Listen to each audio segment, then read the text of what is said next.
Hello folks, I'm back out in the greenhouse. See, it's kind of green in here. I want to talk about fruit trees for a minute.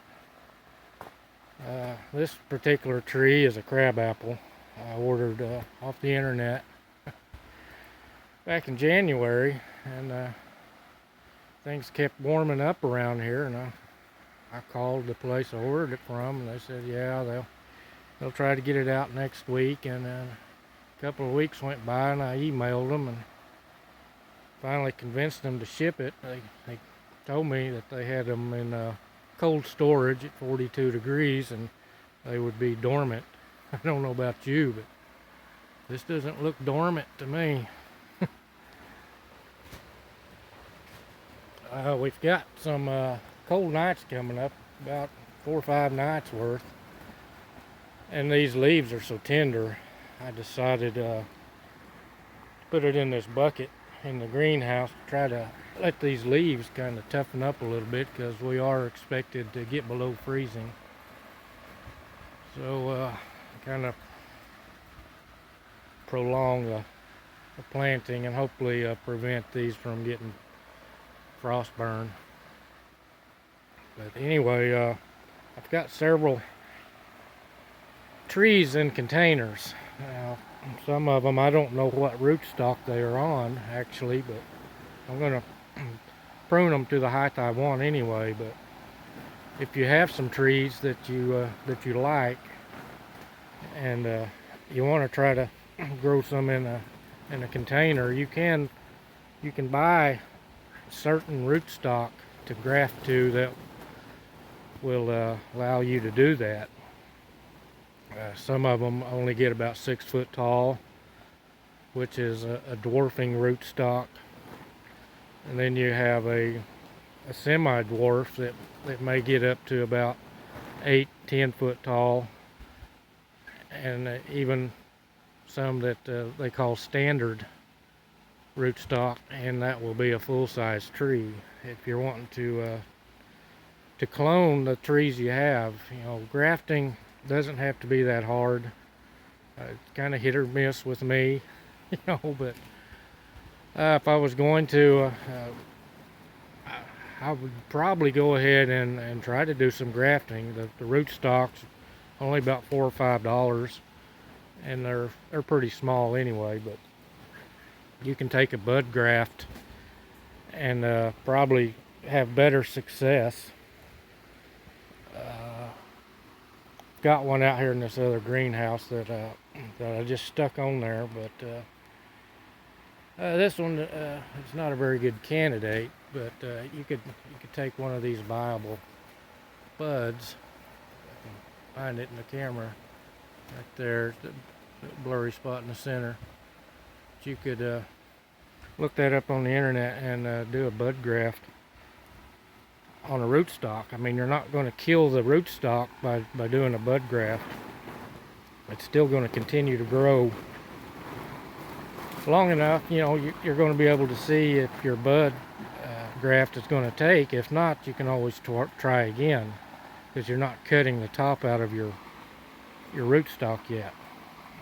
Once your bud graft takes a hold and starts growing, and then you can prune the top out of that rootstock and have your tree that you want grow from there. But let's run out here right quick. Like I said, I don't have a way to edit these videos, so it's going to be a little loud for a second.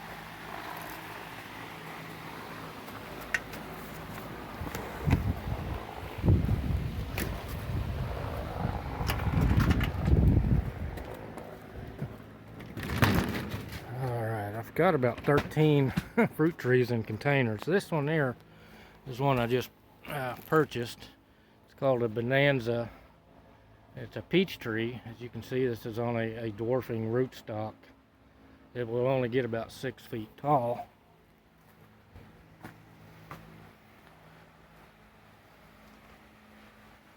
But there's some of the other trees. Now this one here, I had to prune this one that I purchased. It was pretty thick with limbs. So I cut some of the limbs off, and I took a bud off of one of them and put on this other, this is a plum tree. I put on this other plum tree. You can see I put this bud graft on the trunk of this other plum. Now if this takes, I'll have two varieties of plum on this one tree. And when this gets a little more limbs on it, I'll take a bud off of this one and graft onto this other tree and have two varieties on it also. But it's just something, you know, to do. It's not very expensive really to give it a try. But here's my broccoli and cauliflower in the greenhouse, and some onions. It's looking pretty good. I've got the north side of this greenhouse rolled down just because that wind is whipping so bad. These are my cabbages. But I'm going to try to do some cherries in containers. I've got apples. I've got a couple of apricot trees there. And this was the little peach tree I bought at Tractor Supply. It only had about that much root on it. Sorry. So I put it in a container, try to baby it along. It still has some green underneath it, but we'll try to get some roots going in that. Sweet cherry, this is the black Tartarian. This is the Rainier cherry. And sometimes they'll leave the tags on them, what rootstock they're grafted to. This one's a Mazard or Mazard, however you want to say it. But most of these others do not have the tags on them anymore. This one does.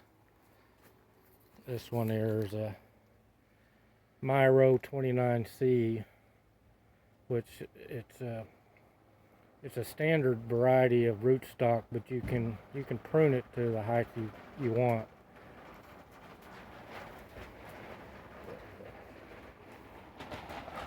I just love trying, you know, growing new things, trying to graft. But I did order a few rootstocks, a couple for apple and one for pear. I've ordered a pineapple pear tree, and I will try to clone it, you know, by grafting onto the rootstock that I ordered. See how that works out. It's an old variety of pear.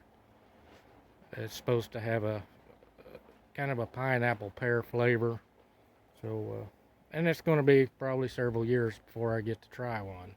So, but the wildlife like pears around here, you know, and I try to provide some food for them also.